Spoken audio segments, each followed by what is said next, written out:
Қазақстанның үш қаласында орыс тілінде білім беретін мектептерді ашу жоспары талқылануды бастады. Үш қалада. Бұның біріншісі Түркістан, екіншісі Қызылорда, үшіншісі Тараз. Мына үш қалада орыс тілінде білім беретін мектептерді ашу талқыланып жатыр.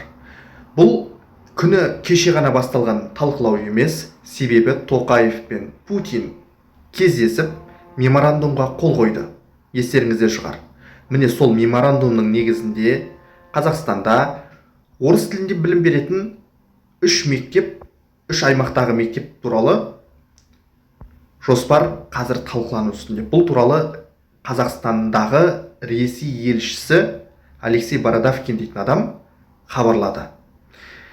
Енді жалпы солтүстікте, біздің мына Қазақстанның солтүстік аймақтарында орыс тілінде білім беретін мектептер, неше түрлі оқу орындарының көп екені шындық, және бұл географиялық тұрғыдан халықтың орналасуы тұрғысынан алып қарайтын болсақ, сол жақтағы солтүстік аймақтарымыздағы сұранысқа байланысты деп есептейтін болсақ, қаймағы бұзылмаған мына үш аймақты алып қарасаңыз да, Қызылорданы да, Түркістанды да, Таразды да алып қарасаңыз, бұл аймақтың мына аталып отырған үш өңірдің өзі қазақтар көп қоныстанған және Қазақстан бойынша ең қазақтардың көп шоғырланған мекені саналады.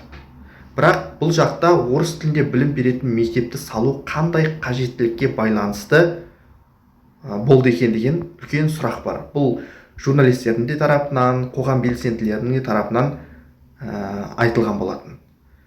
Логикалық тұрғыда алып қарайтын болсақ, Қызылордаға, Таразға, Түркістанға орыс тілінде білім беретін мектеп қажет па?